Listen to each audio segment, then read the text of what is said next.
What's good, everybody? Timeless Traveler here, and welcome back to another Seed Showcase. Continuing off where we do YouTubers as Minecraft seeds, in today's video, we're going to be learning what MrBeast looks like as a Minecraft seed. And of course, don't forget, for those that have your favorites YouTubers, if you would like to see them as a Minecraft seed, let me know down below in the comment section who you would like to see as a Minecraft seed. And then after that, I will take a look and I will plug them in and I will do a little bit of exploring and put together a video much like this one to show you what your favorite YouTuber would look like in a Minecraft world. And of course, don't forget to like this video, subscribe if you haven't already, and click on the notification bell so you can stay up to date on all future content. Whenever I release a new seed showcase, you will stay up to date in real time. Now, without any further ado, let's go ahead and get on with the seed. Now, what I found interesting with this seed is that all of the biomes that we need, all of like the frozen ocean, the Badlands, even the jungle, mushroom islands,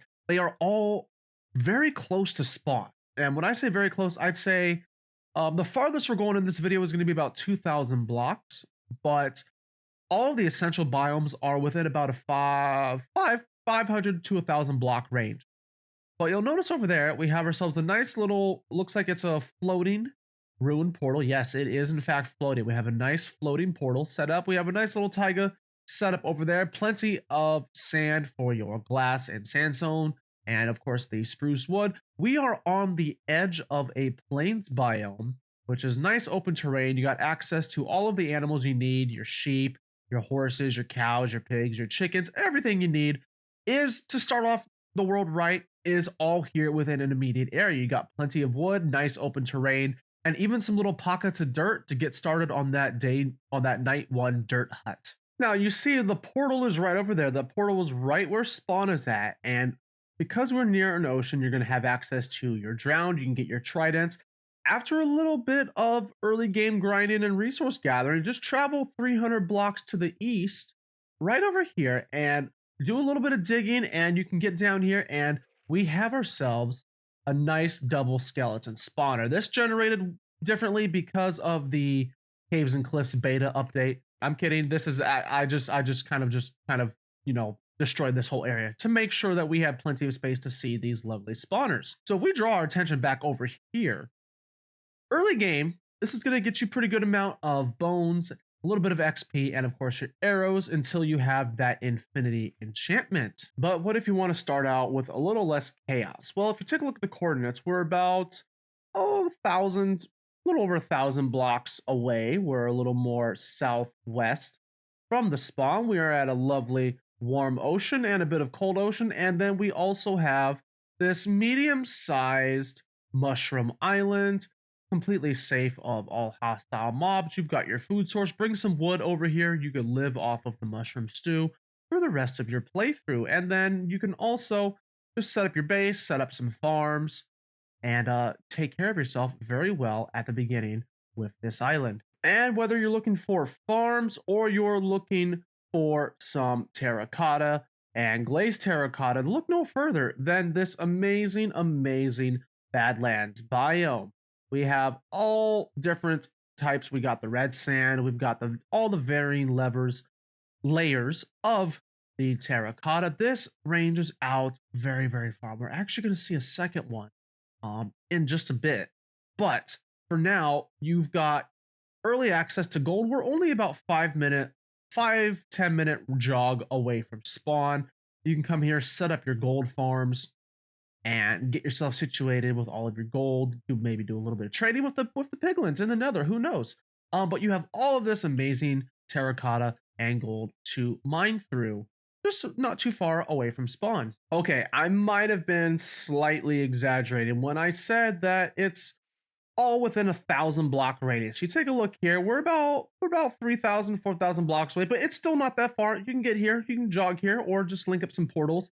But this is going to be the closest jungle that from the spawn, and it's got a nice little bit of variety here. We have all these nice little lakes and rivers that carve in through the forest, through the jungle, which looks really, really nice. You can do a lot of cool things there. We got ourselves the nice temple, and it's not burrowed within the trees this time. It kind of is on the outskirts, right along the riverside, which I think is a really nice look.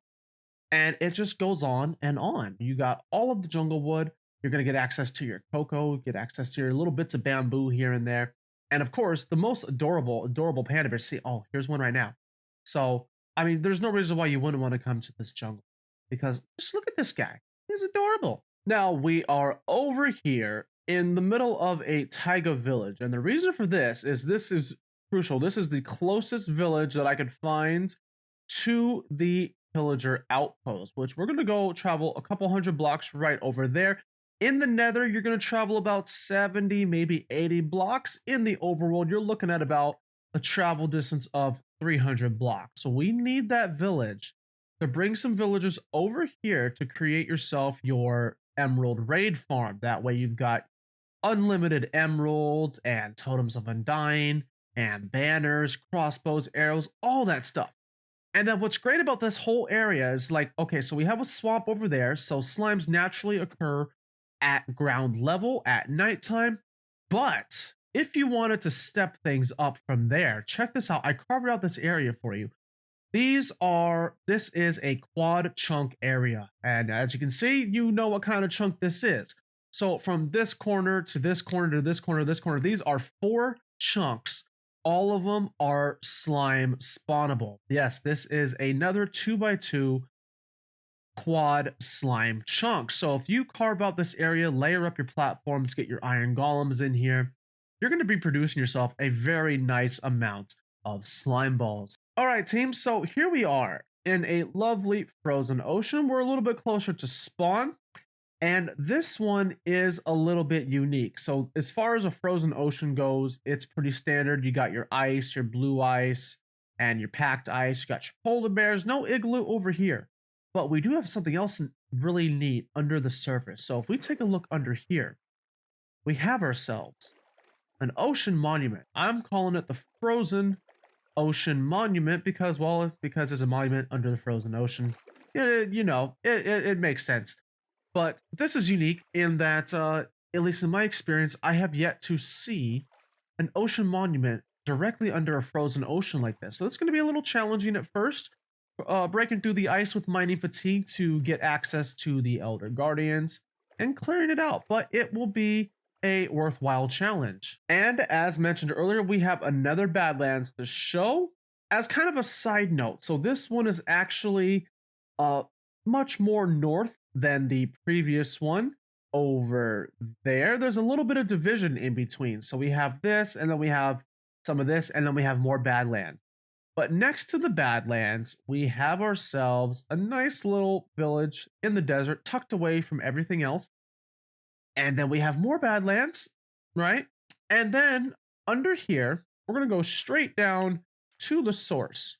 Right here, we got ourselves a nice little end portal and the Stronghold. Now, this one had 2 Eyes of Ender, so you're going to need 10. But we have one right here next to the village. That's about almost 3,000 blocks away from spawn. Not too bad. By the time you get to this point, you're going to be well equipped and ready to go. And then the last thing we have to show for today is going to be this Nether Fortress. Now, placing down a portal right near spawn, this is going to take you about 500 blocks away from that spawn area, right?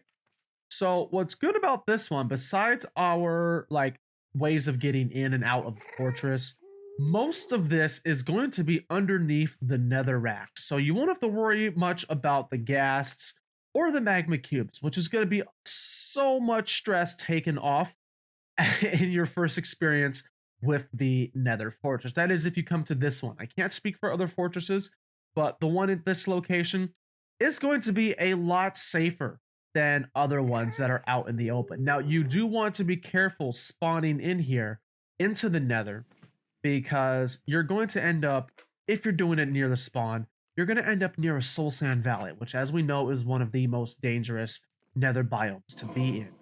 But aside from that, prepare to protect your portal. After you get that done, come check out this fortress, and you will be able to safely traverse minus the hostile mobs on the inside. As mentioned before, if you set up this portal right near your spawn, you're going to end up around here in the Soul Sand Valley. Now, this isn't the most ideal place, but It's this location at least is not too bad compared to other sections of a Soul Sand Valley. We have only really one way in and out of this area, so you're relatively safe. You just gotta watch out for those skeletons early on, and then the bits of lava over there. But once you get that taken care of and you protect your portal and your flight ready, you've got a pretty safe way of flying in and out. It's just early game grind you got to be really careful for. And that's going to be it for today's episode of my seed showcase, everyone. That is MrBeast as a Minecraft seed. I hope you all enjoyed this little tour of MrBeast as a Minecraft seed. Let me know down below in the comments what you think. Also, let me know who else you would like to see as a Minecraft seed. Let me know down below in the comments. Just throw out some YouTubers that you know. Could be anybody. And I will give me some time and I will get to work on exploring that a bit further for you all to see. And of course, don't forget, if you enjoyed this video and want to see more like this, leave a like down below, subscribe if you have not already, and if you click the notification bell, you'll be able to stay up to date on all future content whenever I release a new video. Well, I think that about wraps it up for today. So again, thank you all for watching. Take care, enjoy the rest of your day, and I will see you in the next video.